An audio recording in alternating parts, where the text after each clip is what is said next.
So Renee, what is a naturopath? How would you explain it to someone if they just asked you what you do? So a naturopath essentially works on restoring balance to the whole body.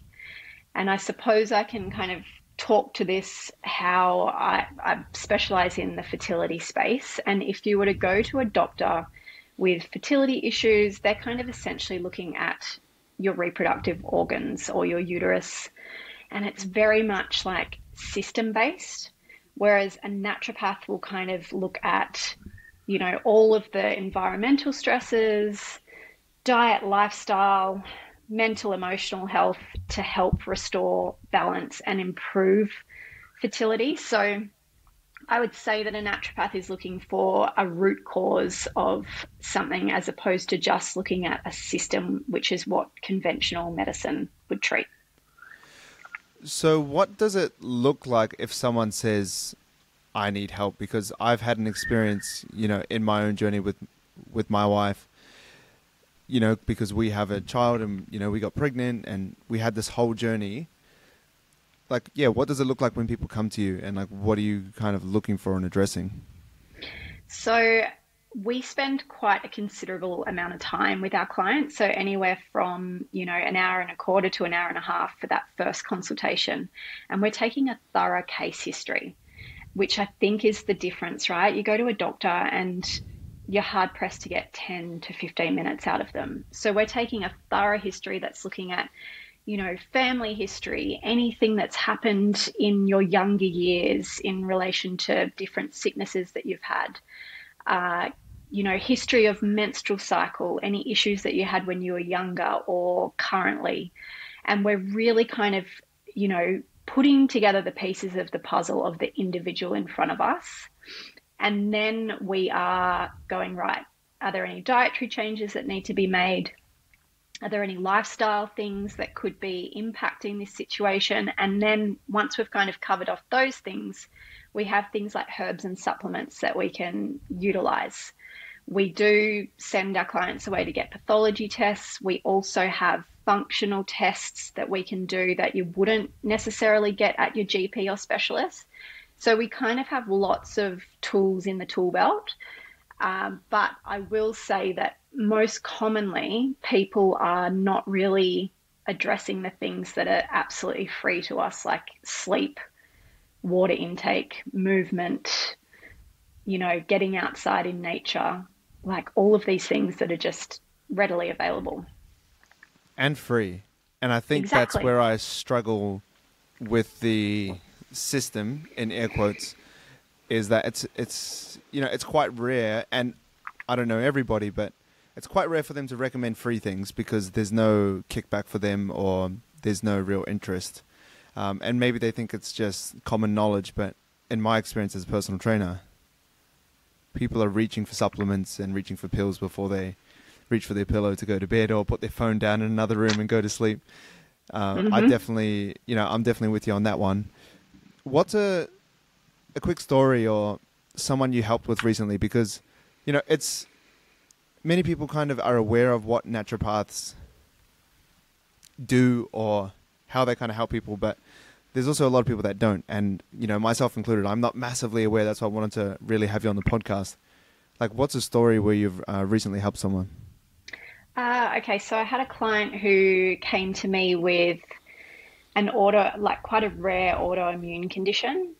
She had been seeing a rheumatologist about it because it was affecting her skin and there was lots going on. And basically, she was told to go on a really, really harsh medication, methotrexate, I believe. Just really, really strong. And her symptoms at this point were quite mild. The underlying issue with the client that I saw was stress. Like stress was impacting like every facet of her life. And I talked to her at length about it from the very first time we started working together. Eventually, we did a functional gut test. So that's basically a poo sample that gets sent overseas. And we get to see exactly what's going on in her gut and to see if there's anything that, is affecting her body. And sure enough, one of the markers was indicative of high stress. So there in black and white, I was able to show her that her stress was greatly impacting her gut health, which was then potentially affecting her autoimmune condition. And it just was, I suppose, the switch that finally kind of made it all sink in for her that she needed to get on top of it. So we worked on her gut.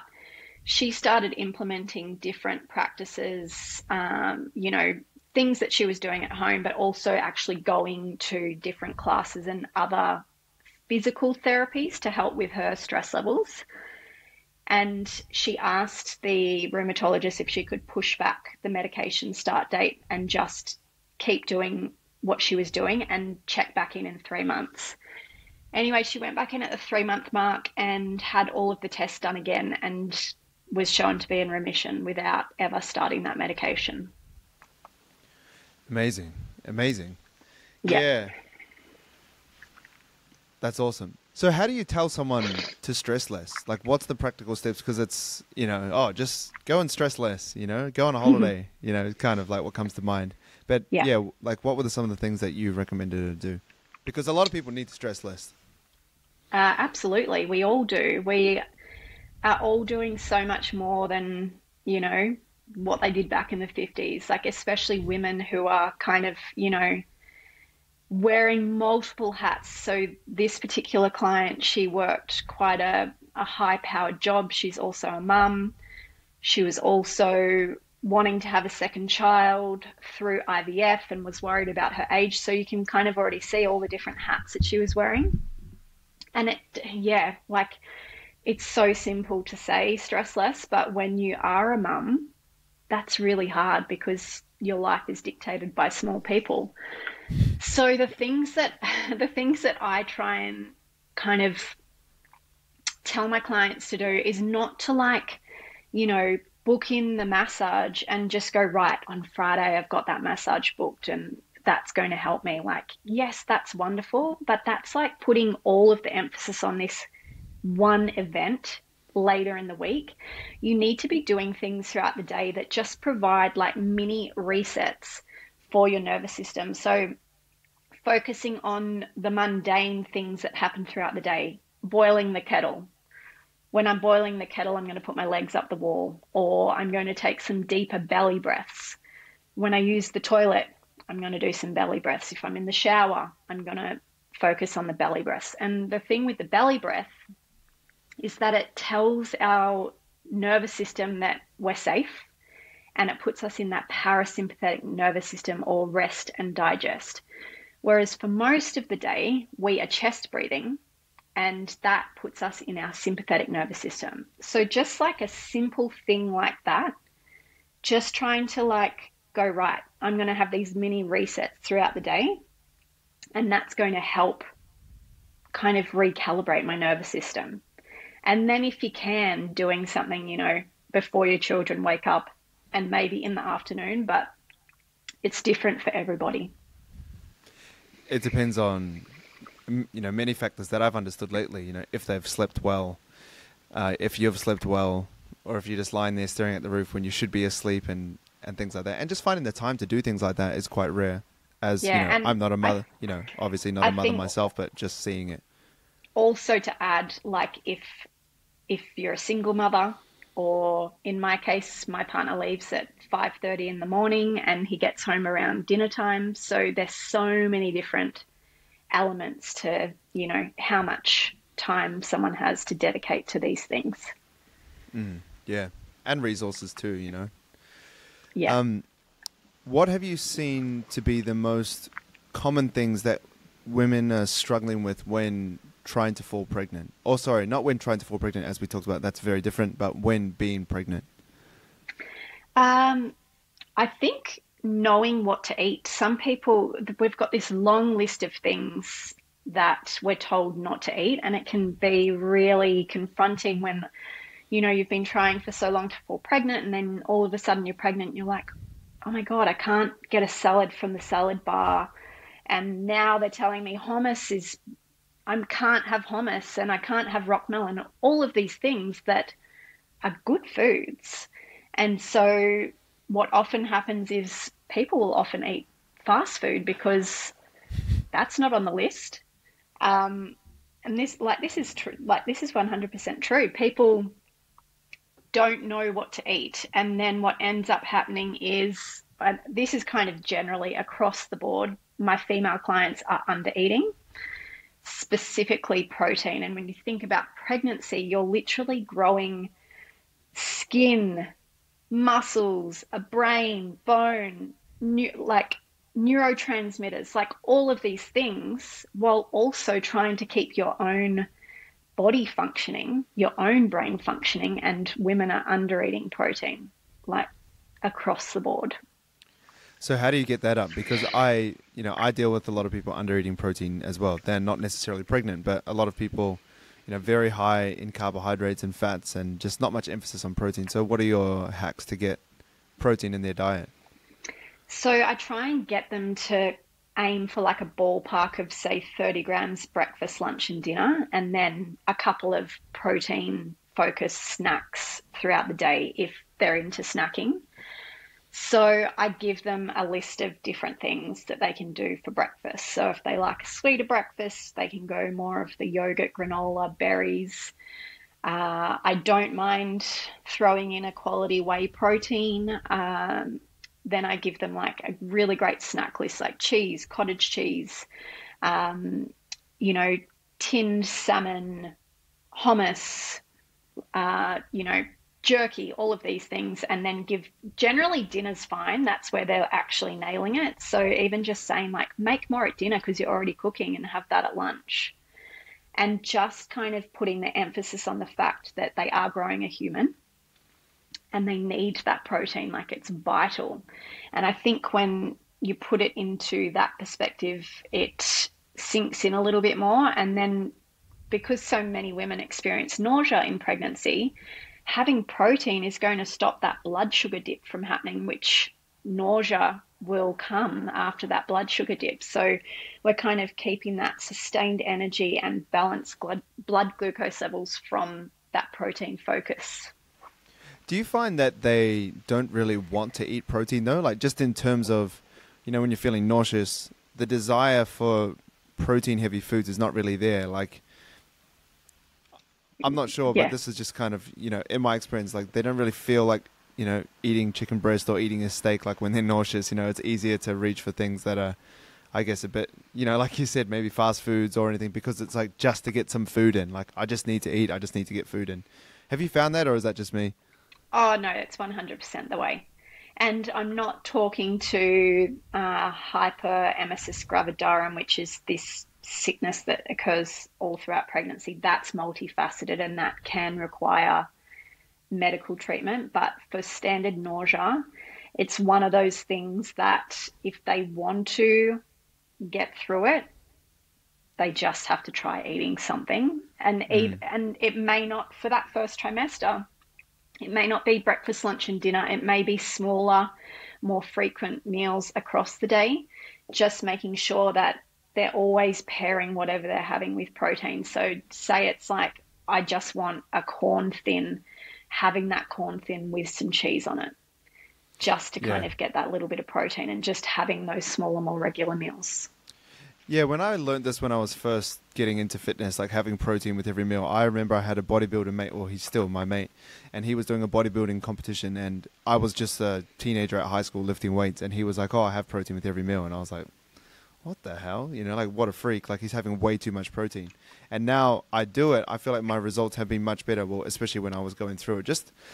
And this is not, obviously from a pregnancy point of view, but just from a muscle building point of view, it just all kind of makes sense, getting more protein. And it stops you having this kind of debt of protein that you need to make up for at dinner, because, like you said, dinner's usually pretty protein heavy for people. Yeah. They know that they kind of have, for dinner, it's like I have my protein, my veggies, and my rice, or something like that. Yeah. Or like a roast dinner or things like that. But breakfast and lunch are usually the ones that suffer. There's a lot of like coffees and muffins, or coffees and croissants. Or no breakfast. Or no breakfast. And it's just like a black coffee, and they just keep rolling through until lunch, and then they have, I don't know, like a salad or a sandwich or something. But the protein portions in sandwiches and salads of that are just so small. I feel like people are just kind of walking away with 15 grams of protein, and then they're at like, they might have a snack of like nuts and chips or something, and then they get to dinner, they've had like 30 grams of protein. They need to hit, I don't know, 150, maybe 120 for females, some, and then, you know, but for some bigger dudes, you know, they have to have a lot more. And then they're at dinner like trying to scramble for protein, and then you have to like shove it all in. You have to have this massive steak or this massive amount of chicken, and just having that steady protein with every meal rule, I feel like that really helps kind of rub out that big protein heavy dinner. Yeah, it does. But the issue comes from people not realizing the importance, because for so many years we've been taught about fat. We've been taught about carbs, like low carb, you know, no carb, keto, fat's bad, fat's good. But like protein's never really been in the conversation, and it is the only macronutrient whose needs change based on different stages of your lifespan. You know, like I think of my parents, they'll probably listen to this, and I've always said to them, like, you eat like birds, and right now you should be focusing on protein to stop any further degradation. But we're not taught that. It's a hard battle, eh? Yeah. I find that my dad's the same too. Even my nana, who's now in a home, I'm like thinking, where's the protein at? Like in her meals, you know, she's like running through what she has, and there's just, you know, there's none, where it's so important, where there's dangers of falling and things like that. You know, you really need that. Like, it's a bit hard to tell my 90-year-old nana to start resistance training and stuff like that. She does her classes, and they sit down and stand up and kind of walk around the room and try different things. But yeah, that sarcopenia is a real problem, and often it's too late when people are, you know, starting to worry about it, because your body's not the same at like 30, 40, 50, 60. Yeah, that's it. Like, you know, they'd say that once you hit 30, like that's where you have to start really making sure that you're doing the right type of training and building your muscle. And most people are still like, they don't even know that. So it's hard. Like, we're preaching to the converted essentially, but like, it's such a hard message to get across. Yeah. I was actually talking about this with my client yesterday, who's a dentist, and, you know, just like, I guess parents and above, like, and just quite a lot of people just see protein and lifting weights as such a bro thing, you know, like, oh, that's just what gym rats do, you know? Yeah. And to some degree that's true, for sure, because it's important for building muscle and all that kind of stuff. But if you look at why they're doing it and understand the mechanisms behind it, it's important. And, you know, you don't have to wear a stringer and short shorts and, you know, show your body off at the gym like that to reap the benefits of, you know, a high protein diet and training. And hopefully, you know, conversations like this, and even just with health becoming more popular, I think that people are more aware of lifting weights and stuff like that now. You know, I think people our age and the generations below are kind of being more aware of it and doing it. So hopefully that kind of has a trickle effect, like, I don't know, in the later years when we're old. I think what's also really great is there's a couple of voices like female voices that are starting to come out on it. So Dr. Stacey Sims, who talks a lot about females training perimenopause and the importance of protein and strength training, and also Dr. Gabrielle Lyon, who she basically says she practices muscle-centric medicine, and she was a geriatrician. So she did see firsthand what a lack of protein was doing to older people versus when they would actually consume protein. So, you know, it's really great that there's a couple of female voices coming out, because it reaches a different audience. Yeah, and for so long they were kind of shunned to the cardio equipment, and, you know, training wasn't really for them. It was, you know, what men do, and you guys just go do some running and stuff like that, which was do a spin class. Yeah, do a spin class and just get shouted at and jump around with bad form. It was like, yeah, it's so good that that's on the rise. And I you know, I've definitely seen it too, just with my personal training, you know, more women that are interested in getting strong and building muscle, which is a conversation that you would never really hear. You know, even when I first started, like 5 years ago, not 5 years ago, like 8 or 9 years ago, it wasn't that popular, you know, and there was still, you know, it was very, you know, there's a women's gym to lift weights, because it wasn't very comfortable for them to train in front of men, because that was what, they were just shouting and throwing weights around, and, that's not a fun environment to be in for women and for men as well. So it's really cool to see. And it's actually interesting. I've read a couple of studies around creatine supplementation for the elderly population as well, which is really cool. I think that will be a real hard thing. I don't know, maybe you slip it into their oatmeal or their risotto or something, and you can't even taste it. Try put it in water. Yeah, but even if you think of like women, so mothers, especially for that kind of the brain factor, like using it for almost like a nootropic. So, I mean, any mum would know that we forget things. So if there's something that can kind of help our brain function, like 100%, and it's just, like there's a lot of research now and a lot of Dr. Gabrielle Lyon and Dr. Stacey Sims both talking about it quite openly. I think it's great. Yeah, I'm a big fan of it too. For the cognitive benefits more recently too, but also, for the obvious muscle building effects. I want to make a quick turn and talk about the pill.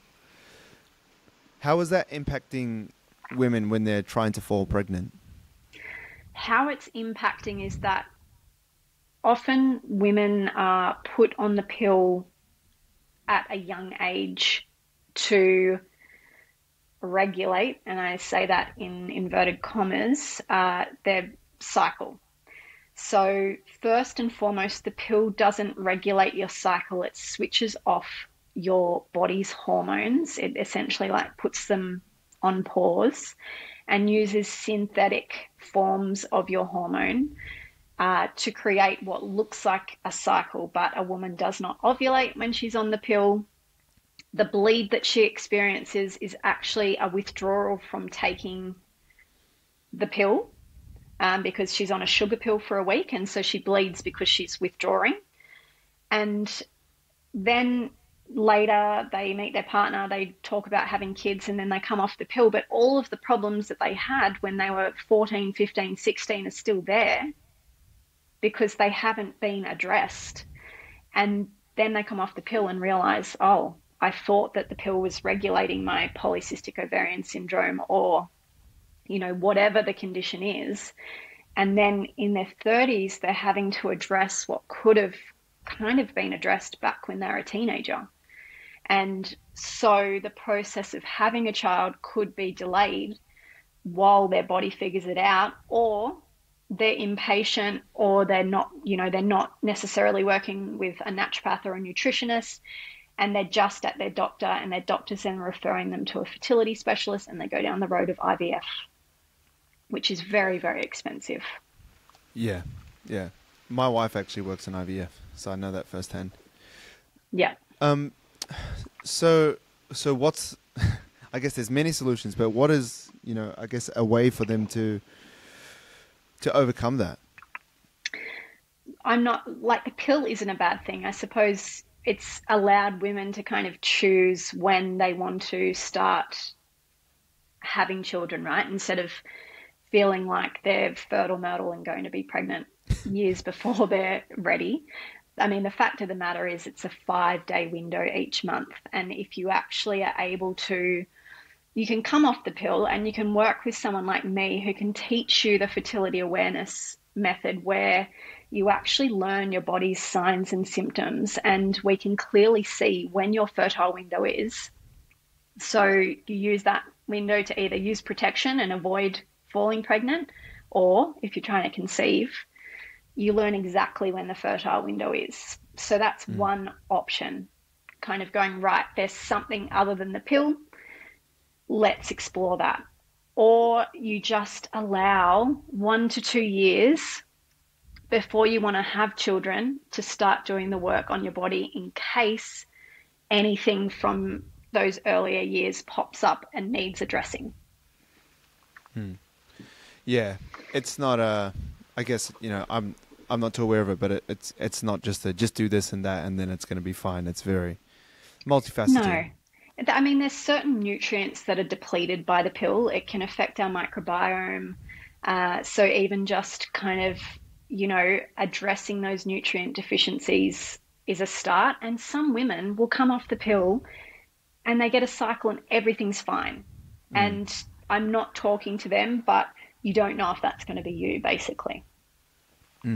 Okay.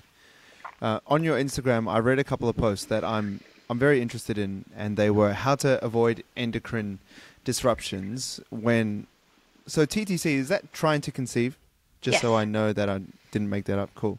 So I just want to read out a few things that you did for men and did for women, and then just kind of talk about it. So the things that you've kind of mentioned for men to avoid endocrine disruptions: natural deodorant, ditching your cologne, stopping chewing gum or chewing gum that doesn't have plastic in it, thinking of changing your underwear, and you can talk about the kind of different types if you want to, switching to glass containers over plastic and stainless steel drink bottles. And then for women, some of the things you had were switching to low tox brands for skincare, body and makeup, ditching the perfume as well, eliminating candles or choosing different candles, I think, which my wife has actually done. We don't have candles anymore. And stopping vaping. So what are things like this doing to our body? Because I feel like this is quite a new approach and hasn't really got much attention to most people. Like a lot of people aren't thinking about the type of deodorant that they're using. They're not thinking about ditching cologne. They're just like, it makes me smell good, so I'm going to wear it. What's it doing to us? So endocrine disrupting chemicals, put more simply, are hormone disruptors. So they can mimic the hormones in our body and cause disruptions in them. So things like deodorant, standard deodorant, antiperspirant deodorant, we put it on and we don't perspire because of aluminium within the deodorant. So you're essentially plugging an area that's a detoxification pathway. Our sweat it helps us detox. But these things can make their way into our bloodstream through our skin and wreak havoc on our hormones. There's an amazing woman called Dr. Shanna Swan. She has done her PhD on a compound called phthalates. And phthalates are essentially anything that's in plastic that's flexible. I like to think of like a rubber ducky in your child's bath, which in that hot water can leach into the water, or garden hoses. But phthalates are also found in fragrances. And her study specifically was on male fertility, because I think when we talk about male fertility, it has more of a shock factor. But she says that if we continue down the path we're on with the amount of these products we have in our everyday life, sperm count will be at 0 by 2050. Crazy. Yeah. So I've already seen it. I've seen one of my clients had a sperm analysis from her partner 20 years ago, and it was his sperm morphology. So that's like one tail, one head, swimming in the right direction. Everything's perfect. His sperm morphology was at 15%, which for 20 years ago was considered low. But these days, with IVF, to do IVF, you only need 4% morphology, meaning that 96% of that sample can be abnormal. They only need 4% to be perfect. Or you can go down the road of ICSI, which is like getting one egg, one sperm in a petri dish. And for ICSI, they only need 1% of the sperm to be perfect. And so the average that I'm seeing now on current sperm analysis, like the best I've seen is like 8%. So from that client's, sperm analysis from 20 years ago, I've already seen that 50% decrease, which Dr. Shanna Swan is referring to.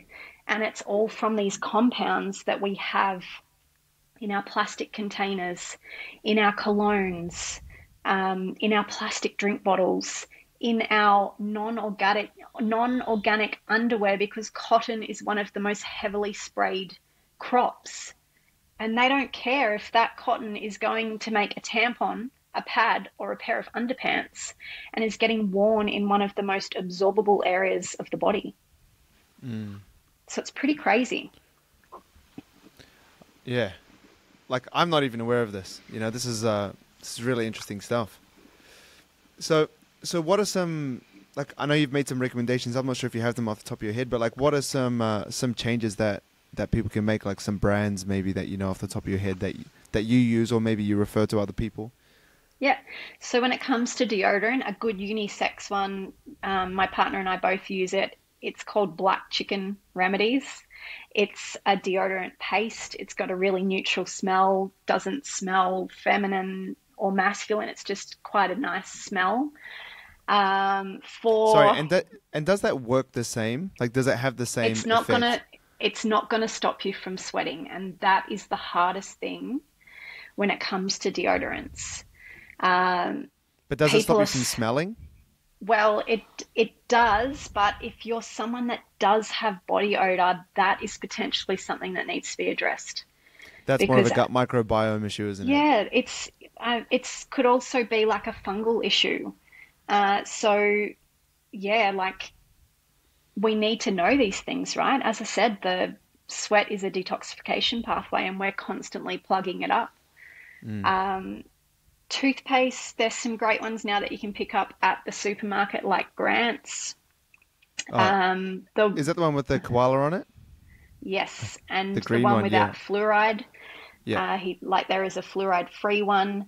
There's some great brands now at the supermarket for things like laundry detergents. So you've got Eco Store, who have a sensitive range of laundry liquid that doesn't have any fragrances in it. There's one at Coles that you can get called Aware. It's got a baby on it. There's which is a multi-purpose cleaning product, KOH. They're now available at Woolworths. There's so many different brands. Switching to organic cotton underpants or bamboo, like Booty, Boody. Is that for At women and for men? both, yeah. Um, Right. at Coles and Woolies, you've got Decor, the glass containers. Every couple of weeks I see they're like 30 or 40% off. So it's not necessarily about going, oh, I need to get rid of everything and this is going to be really expensive. It's about going, right, that's on sale, cool. I'll get a couple of those and I'll get rid of a couple of those, and just kind of start crowding things out when you finish a product. And then another really big one is our cookware, because a lot of our cookware, it's this whole convenience thing. We've got non-stick everything, and that non-stick has Teflon in it. And Teflon is known as a forever chemical. Our body cannot get rid of it. It's Mm. actually found in the umbilical cord. Like, it is insane. And so, making a buy once, buy well investment with your cookware, like save up, buy one or two good pans and get rid of the non-stick. So, in terms of the specific thing, like, what do you use to make it non-stick? Because people are kind of doing it. I know some people are doing it a lot in terms of dieting, like trying not to use oils and things like that to reduce their calorie intake. That's just one little example, but is it just to use oil? Is that the solution? Well, if you get a really good cast or wrought iron pan, they call it seasoning, and it builds up a seasoning on the pan that almost makes it non-stick. And you do that by putting the pan on high heat, adding an oil that has a high smoke point, using a paper towel to kind of, work it around and let it smoke, and then turn it off. And by doing that seasoning every few times you use it, you're actually making that pan non-stick. Mm. But I mean, I also love cooking in fat, so Yeah. I'm not scared of that. Yeah, that's something that I loved about your page, running through, kind of understanding your philosophy. And this is something, that my family has definitely started to gravitate towards, like very nutrient dense, like animal based foods, bone broths, ghees, you know, grass-fed meats and stuff like that. And I think it's slowly getting more awareness, but it's still quite niche. It's still very, I don't know, just people don't know about it. Like our daughter has bone broth every day. And I was talking to one of my clients here who's a GP, and she was like, that's what we, like she's from Persia, and she's like, that's what we do, like back home. Like it's normal. But over here, it's not really very normal to give your kids bone broth, or to give them like, you know, very nutrient dense snacks and stuff like that. It's more so these, and we kind of look at these baby snacks like they're just quite low nutrient density. They're shit. Like, yeah, they're like crackers with like, I don't know, like random oils and like corn, and like that's about it. And, you know, I guess it's challenging as a parent to really, I feel like, to nourish your kid. Like, yes, if your kid eats a cracker or something like that, they'll be okay. But I guess it's hard to say what's going on under the hood long term. And you know, we can't really make assumptions, but yeah. Are you finding that since having your daughter, and she's obviously now on solids, has that really been the eye-opener for you with all of this? Well, like I said, my wife has been on her own gut journey. So that was, I guess, more so the wake-up call around, you know, correct foods. And, you know, like I'd never really seen bone broth in my life. You know, like we would kind of drink it after dinner like a cup of tea. Like we'd have a bone broth. And I was like, this is, you know, it's quite weird. But when you think about it, it's like such a nutrient-dense way to finish the night, and to like, you know, have all these good nutrient-dense, you know, things from, you know, animal-based proteins and things like that. So that is kind of where it started. You know, we were having slow-cooked organic meats, and instead of standard pastas, you know, my wife was having buckwheat pasta, and just making changes like that, and not necessarily having everything low-fat. Like, you know, for milk, I would always have low-fat milk and blah, blah, blah. And then my wife was getting like raw milk with like heaps of fat in it and stuff. And I was like, oh, I don't know about this. You know, the macros are pretty fat heavy. You know, I was like, I was going to say, like, my fitness pal's not going to like this. Nah, because I used to have smoothies with all these ingredients in, but, you know, they were low fat and they were berries and all this kind of stuff. And I'd have it, it'd be like 800 calories or something like that. Like, I have a lot of calories to hit throughout the day. But having a lot of fat was never really how I rolled. Like, I liked a high carb diet. And then I started having like the full fat raw milk, and I was adding in things like avocados and all this kind of stuff. And then the smoothie was like 1,300 calories. I was like, for breakfast. And I was like, oh, jeez, you know, but my wife was like, you know, it's so much, you know, there's so much more nutrients in it now for you and all this kind of stuff. So that was really where I got into it. It's really been my wife that's been kind of like the eye opener for me. And she's worked with, do you know Jake Dolishall? And maybe not. But he's kind of like a gut health, you know, a gut health expert. Him and this other guy have a podcast, and they talk about it. And my wife's had different protocols with using, you know, supplements and things like that. You know, as opposed to going the more Western, you know, medicine route, which is, you know, taking this and taking that. So she's gone. Or going to see a gastroenterologist.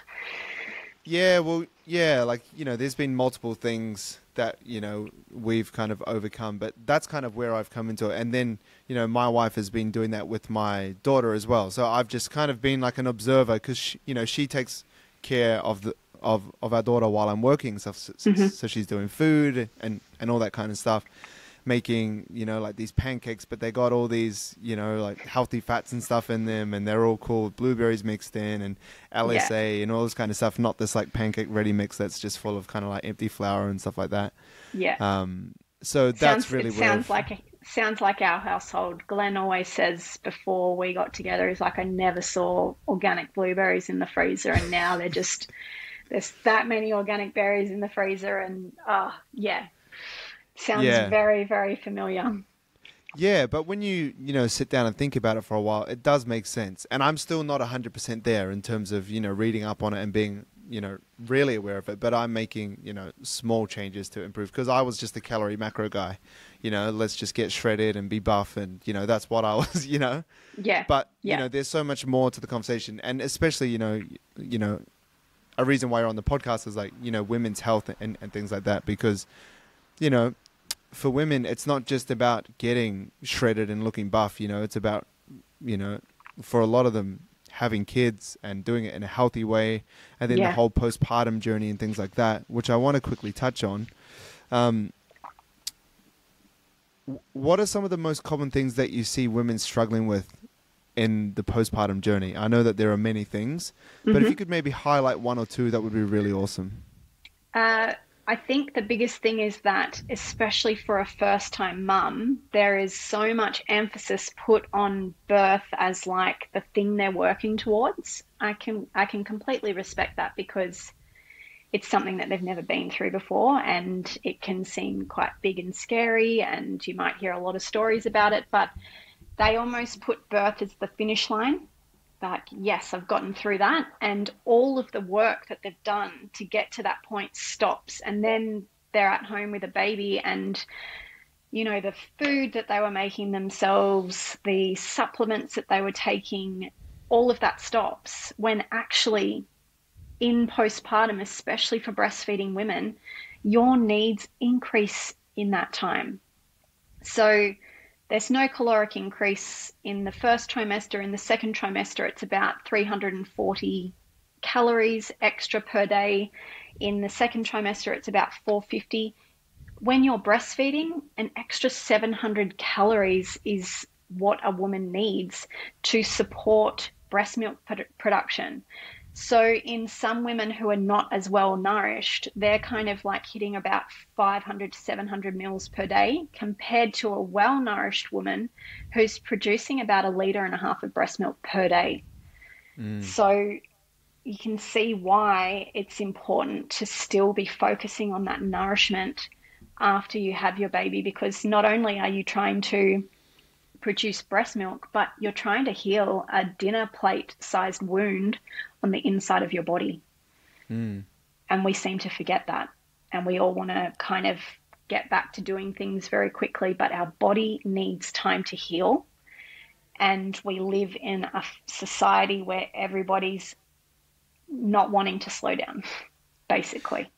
And is there a rush to get in shape as well that kind of stops them from eating that much food as well? You know, like there's quite a common, and I'm not saying that, you know, this is what I believe, but there's a lot of, like, even in the media, you know, they kind of, you know, this celebrity had a baby, but like 4 weeks later they're back to where they were, you know. So there's this almost, I don't know, picture painted a little bit in terms of, all right, you've had your baby, like get back into shape type of thing. But then there's the, you know, you do need more food, you do need to nourish and heal your body. But then on the other side of things, there's some parents that are like, but I want to be, you know, back to my old body and all this kind of stuff. How do they navigate that? That's a personal journey. And that's, you know, often the whole bounce back, the ideas you may have in your head, that's your own ego. And personally, like towards the end of my first pregnancy, I was like, oh my God, I'm never going to be this person again. Like the person I know I am now, I'm never going to be her again. And, you know, that doesn't happen for every woman, but it's like this rite of passage that you have to go through. And, you know, like life is about evolving and changing, and I'm not going to be who I was 5.5 years ago before I had Freya. But I'm so much more now. And I guess it's just like coming to that conclusion yourself. And if you are heavily influenced by what you see and are exposed to, stop following people on social media that are portraying these bounce back culture messages and focus on, you know, the accounts that are supporting, you know, slowing down, you know, being a present mother, healing, you know, there's plenty of those accounts out there. And so don't just don't expose yourself to it. Yeah, I posted about that yesterday actually on Instagram. It was just like, you know, just following the wrong people, you know, because, you know, sometimes I think we were a lot better off when we didn't really see what was going on the other side of the world, and we just kind of knew what was going on in our little circle. I think we felt a lot better about ourselves. Well, I know, you know, as a kid growing up, I didn't have any of that. And, you know, I didn't really worry about any of that. And I see, you know, a lot of, you know, teenagers and kids even, you know, now just worrying. like, I won't say worrying, like they're worrying about everything, but just being aware of what other people are doing, what shapes and sizes they are, what they're wearing, you know, all this kind of stuff. And it's just, I think, personally, you know, like something that you don't necessarily have to be aware of. And it can really rob you of, you know, the things that you have. You know, I remember I was just biking around the neighborhood, and I remember one day, this is just a random story that popped into my head.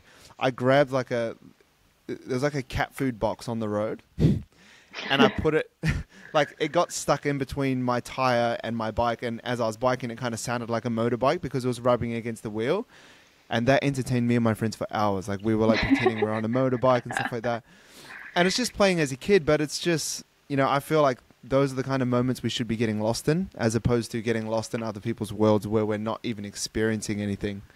I did, and just remember, I mean, like, it's said all the time, but Instagram or social media is a highlight reel. Just because things look perfect for that person, they're likely still dealing with the same things you are. And you just need to remember that. Yeah, 100%. And I think there are more pages becoming more transparent. I think they're kind of like, you know, perfect page. Like, even though they're out there, I think they're kind of getting a little bit, you know, people are getting a bit over it because it's just like, well, that's not really realistic. Exactly. Or kind of like just seeing it for what it is. But then again, I don't know. Sometimes there's a lot of people that are like just falling for it. And I'm like, what's going on here? Like, you, like, when you're at work or something, or like with your friends, do you not just have this, I don't know, normal brain where you just have normal conversations and, you know, you kind of talk shit and kind of have a bit of banter and all this kind of stuff. But then some people, I don't know, they go online and they see the stuff and then they like, I don't know. It seems like two different people. Yeah. Like it doesn't make sense. It's quite sad, really. Yeah. One more question before we kind of go into where your fitness has gone and, you know, your story and your journey, I guess. Don't really like that word, but anyway. What's one of the proudest moments, or, you know, like, what are you proud of as a parent?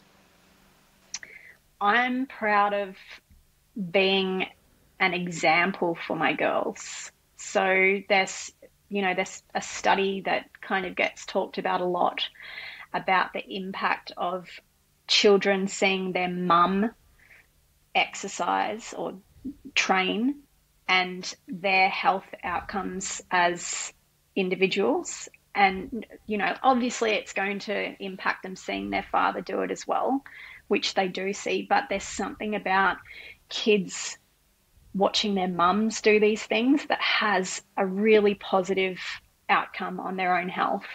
And so everything I do is to show them and to teach them things. And if they can, you know, have a ripple effect or a different health journey, for lack of a better word, then, you know, another child who isn't seeing these, then I've kind of done my job. And I think also the fact that I have the ability to be home with them quite a lot. I work from home. I only practice 2 days a week. And I had a mum who was around when my sister and I were young, and to have the privilege of being there for them is really, really, really important to me. That's great. To turn to your fitness journey, how has that been as a, you know, I guess as a lady before children and then going through pregnancy, postpartum journey, and then to kind of where you are now? What's that been like for you? So pre-pregnancy, so I was doing CrossFit, and it was actually a really good pivot for me because I'd moved to Sydney and my lifestyle had changed quite a lot. I was working in public relations and there was a lot of socializing and a lot of alcohol that previously wasn't really part of my life. And so I gained some unhealthy kilos, and the whole CrossFit craze came about, and I was like, I needed a bit of a kick up the bum. And so I joined, and it was actually a really good catalyst for me to get into training. However, once I started doing my degree and learning about the beautiful ebbs and flows of the female hormones. And I saw firsthand that there were women coming in from like crazy stressful jobs, then coming in and doing these crazy stressful workouts, how that can impact hormones, stop periods. It didn't really make sense to me anymore. My partner Glenn actually owned the CrossFit gym. So I started working there, and I became just doing admin. I became terrible at signing women up. You're like, are And you sure that you want to do this? Yeah. Are you sure you want to be coming in? You're coming in 6 days a week. And that's what I was saying, because most often when people would sign up, they would become sick for it, and they would literally be going there 6 days a week. And so then I was pregnant with Freya. My training really, really slowed down. I did a lot of Pilates at a local studio, and then we sold the gym, and we have a full setup in our backyard. Like, I'm very, very fortunate. But for a couple of years, my relationship with fitness was changing a bit because I didn't really know what was best serving me. What I found after Freya and before I was pregnant with Rana, my second daughter, was that my cortisol levels were a lot higher. I was a lot more stressed, I suppose, from trying to finish a uni degree, being a mum, and the intensity of doing, say, a Metcon at the end of training weights was too much for my nervous system. And so even though I was doing all of the same things, I was not seeing the results that I wanted. And so then I started doing some training with a friend. She was doing a program for me, which was really great. But what I really wanted was structure, and kind of like, right, this is where I'm at. This is where the training program's going. And I really needed that structure. Structure determines function, right? And I needed it to be something that I feel in my whole body, that doesn't gas me and leave me too exhausted to do everything else that I need to do in my day. And a friend had recommended you, and I started with the 8-week program, just as like, right, let's just jump in, see what this is all about. And now I've continued on, and I'm currently in phase 3 of the 16-week female guide.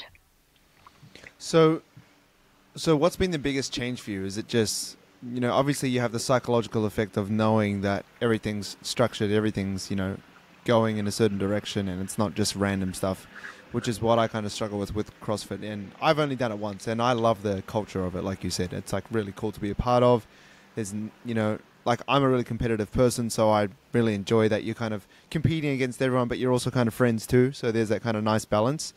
But it is quite random. Like, it's quite random. Like, the stuff that you do is just like, oh, okay, today we're doing this. All right, let's go. There's no real goal, which I struggle with for a long-term kind of training trajectory. But yeah, why has kind of, I guess, my programs or the structure, like, why has that taken, or why has that been so good for you?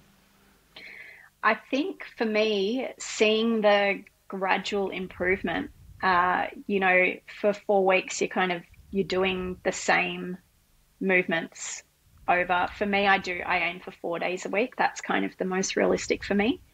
And so for those 4 weeks, you're kind of seeing your increase in weight, and that is so good for your, I don't know, for me, it's like incredible to see, wow, like I started on that weight and now I can kind of push myself more. Or, yes, I finally hit that for my squat, because you've been working on that.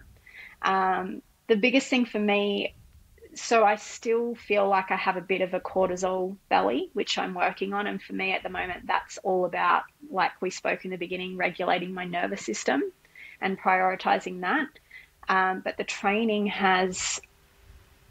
my body shape has changed, like my posture and the muscles in my back and shoulders is so much broader, straighter, like posture's better. I'm holding myself better.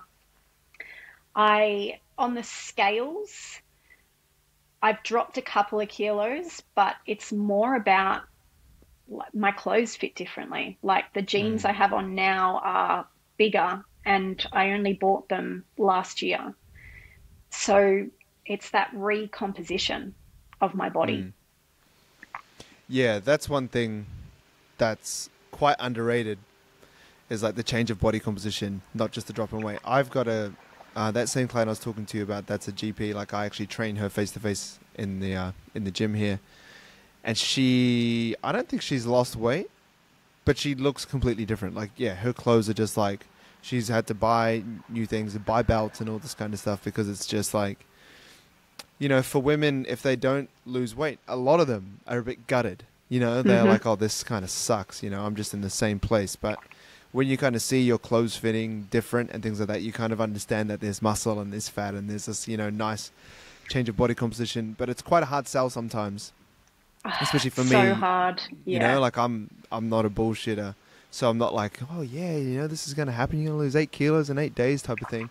Like, you know, I try to lay it out straight out of the way so that like if they sign up we're on board and we're cool, but if they don't it's like, oh, at least I dodged the bullet. And me trying to explain why this happened and why that happened, it's just easier to kind of get it out in front.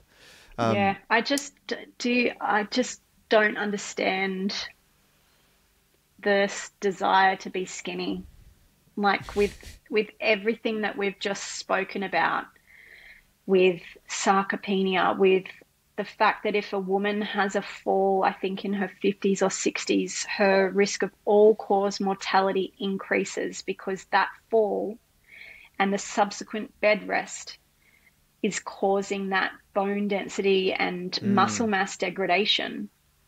Like now is I'm 39 and I mean 9 years ago was the time to start, and I'm glad that I was already lifting weights then. But this desire, and I still see it a lot in everyday of being skinny, is just mind-boggling. Yeah. I feel like it's slightly getting better, but maybe it's my world that I'm in. That's personal training and lifting. You know, I just see a lot of chicks lifting weight, and I'm like, this is really cool. And it's slowly getting towards, you know, being strong as opposed to being skinny. But, you know, I definitely know that there's still that desire. And maybe we try to change the conversation of like, instead of just like losing weight, we kind of talk about losing fat, because that, you know, has that kind of undertone of maintaining muscle mass, but then there has to be that part of lifting weights too. It's a real hard sell, you know. I'm still working on it. It's also, I mean, it's essentially about longevity, really, you know, and having that quality of life. You know, not so much quantity, it's got to be quality. And you say that, you know, you feel like you see it a lot more, and that's your confirmation bias, right? You're in the industry, you're seeing a lot, whereas like 100%. I see a lot of people drinking bone broth that you don't, you know, like. Yeah. But I think, I don't know. I think people are becoming a little bit more aware of lifting weights, and I hope that, you know, conversations like this can encourage them to lift weights. And it doesn't have to be a bro thing. It doesn't have to be something that only, you know, #Fitspiration mums do and all this kind of stuff. And there's also this myth that I wanted to quickly tackle, that, you know, people are like, oh, you know, I'll get injured if I lift weights, or, you know, it's bad for my bones and all this kind of stuff, where it's literally the opposite. You know, it improves your bone density because it, you know, you build this resilience to the weight that you lift, and then you have bigger muscles surrounding it.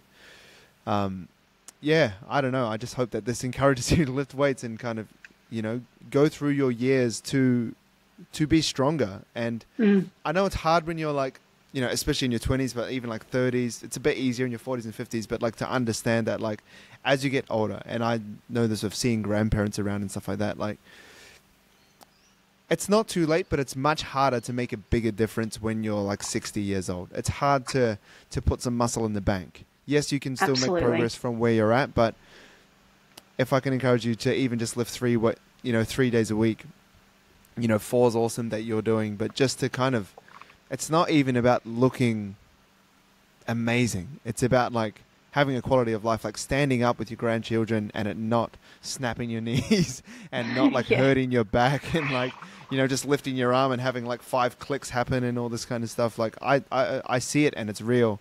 And there's that whole, like, as soon as you get 30, things start going downhill and you get injured and all this kind of stuff. But Does not have to be that way. Yeah, it really doesn't. I think that, lifting weights is the key to that. And I stand by that. And, if you are someone that's experiencing pain, not going to your doctor about it because that's not what they're trained in. Finding a really good physio or body practitioner who, like, do your research. Like, there's a women's health physio that I went to postpartum who all of those women lift weights.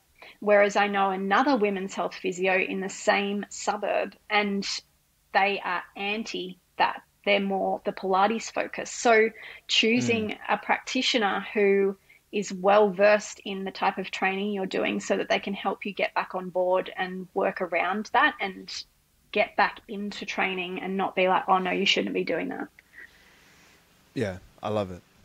I want to wrap up just with one thing, and I didn't ask you about this, sorry, but just if you have any quote, because I love quotes.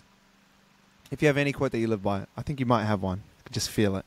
Like any quote that you think would encourage people, or any quote that you live by that has kind of helped you through times, or that you say to yourself to kind of gear you up, or any quote that you think will help people out. Do you have one? It's a stolen quote. And aren't they all stolen? Yeah, most of them. I definitely haven't come up with it by myself, but it is, it's from Jocko Willink, Discipline Equals Freedom. And it sounds rigid and structured, but it really does. Like, working out at the beginning of the week, the days that you want to train and how that can fit into your week is going to allow that happen and give you that freedom. Doing some meal prep or planning what you're going to be having, what you're going to be cooking for family dinners on the weekend is going to free your mind up during the week so that you've got that extra brain space and you're not every day going, oh God, what am I going to make for dinner? So discipline equals freedom. It really does impact every area of your life. I love that. And it kind of gives you a bit of a light at the end of the tunnel for doing the hard work, because often, discipline is seen as this thing that you have to be like, oh, here we go, have to do this. And you don't really see the result at the end. But that freedom is awesome. I like that. It kind of reminds me of the quote, and I think this is paraphrased, but it's for men and women, but I think the quote was for a man, but like it was like to understand the priorities of a man, look at his calendar. And it kind of, it's a bit different, but it kind of, like if you schedule things, if you have this kind of discipline, well, this kind of talks about the priorities, like you see what they really care about. Because like some people say, oh yeah, I really care about my health. Then you look at their calendar, there's like no gym sessions at all. You're like, oh, okay, that doesn't really line up. Mm-hmm. But it kind of also does in some part, like have that kind of freedom aspect to it. Like, I love the calendar of the discipline, but I agree, it gives me that freedom. And it's like, when I work, like I've kind of tried to change my schedule more to like a Monday to Friday type thing, now that I have a daughter, so I can really milk those hours that I have with her in the weekend and not spend it working, which I used to work every single day of the week for ages. Like when I didn't have... Priorities change, right? Yeah. Well, like first of all, when I was single and didn't have a wife, but also, now, and when I didn't have a daughter, I was just like, I'll just work whenever, wherever, it's all good. But now I'm really trying to be disciplined so that I have that freedom at the end, and that, really... For me, like I went through yesterday and did my whole calendar again just to like make sure that I even put sleep in. I was like, I'm gonna put sleep in so I get a 15-minute reminder that I should be asleep by this time. I know it's kind of stupid. No, my partner has that every night of the week. Really? Yeah. Yeah. He gets up at a crazy hour so that he can train before he works, because he knows that if he saves that workout until nighttime, there's too many things in his day that can cut into that window. And also he wants to spend it with his family. Yeah, that's great. Yeah, I love it. Well, yeah, that's an awesome quote. Thanks, Renee, for jumping on. I appreciate it. How can people find you if they want to work with you? I know we talked about what you did at the start of of the podcast, where can they find you? On Instagram, I am Renee Lynch _naturopath. And through that, you can access my website, my booking link, and other resources.